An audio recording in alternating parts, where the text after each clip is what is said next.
Hello guys, ഇന്ന് നമുക്ക് കണ്ണൂർ സ്പെഷ്യലായ മാക്രി പായസം ഉണ്ടാക്കി നോക്കിയാലോ? ഞാൻ ഇൻസ്റ്റയിൽ കണ്ടിട്ട് ഒന്ന് ട്രൈ ചെയ്യാമെന്ന് വിചാരിച്ചാണ്. ഈ ഒരു കപ്പ് ഞാൻ ഫുൾ എടുത്തില്ല, എന്നാലും മുക്കാലും പച്ചരി എടുത്തു. പച്ചരി കഴുകി കുതുക്കാൻ വേണ്ടി വെച്ചേക്കുവാണ്. മിനിമം ഒരു 3 മണിക്കൂറെങ്കിലും വെക്കണം കേട്ടോ. തേങ്ങ ഞാൻ ഈ ചെറിയൊരു തേങ്ങ ഫുൾ എടുത്തിട്ടുണ്ട്, ഹാഫ്. പിന്നെ നമുക്ക് വേണ്ടത് ശർക്കര പാനിയാക്കിയത് ഇവിടെ ഇരിപ്പുണ്ടായിരുന്നു. അങ്ങനെ കുതിർത്ത പച്ചരി നമ്മൾ അരയ്ക്കുമ്പം ഒരു ചെറിയ തരിതരിപ്പ് ഉള്ള പോലെ അരയ്ക്കണേ, അങ്ങ് ഫൈനായിട്ട് അരഞ്ഞു പോരുത്.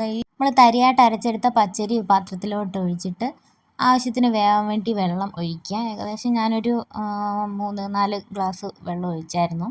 തീ ഒരു ലോ ടു മീഡിയം ഇട്ടാൽ മതി, കാരണം ഇത് അടി പിടിക്കാൻ ചാൻസ് ഉണ്ട്. അപ്പം ഫുൾ എപ്പോഴും ഇളക്കിക്കൊണ്ടിരിക്കുക, കൈ എടുക്കാതെ ഇളക്കിക്കൊണ്ടിരിക്കുക, അടി പിടിക്കാതെ ശ്രദ്ധിക്കുക.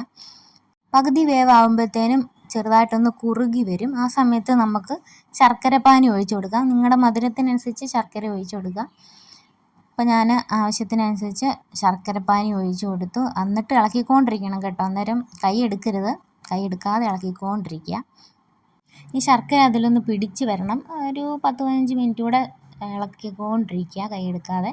നമ്മൾ ചിരുകി വെച്ചിരുന്ന തേങ്ങ ഞാൻ ജസ്റ്റ് ഒന്ന് ക്രഷ് ചെയ്തു, അരച്ചില്ല, ഒന്ന് ക്രഷ് ചെയ്തിട്ട് അതുകൂടെ മിക്സ് ചെയ്തു. പിന്നെ ഏലക്ക പൊടിച്ചതുകൂടി ഇട്ടു, നെയ്യ് ഒഴിച്ചു, ഒരു നുള്ളു ഉപ്പ് ഇട്ടായിരുന്നു. വീഡിയോയിൽ ഇത്ര കാണിക്കുന്നുള്ളായിരുന്നു. പിന്നെ ഇത് കുറുകിയപ്പോൾ ഞാൻ കുറച്ച് നമ്മുടെ പശുവും പാലും ചേർത്തു.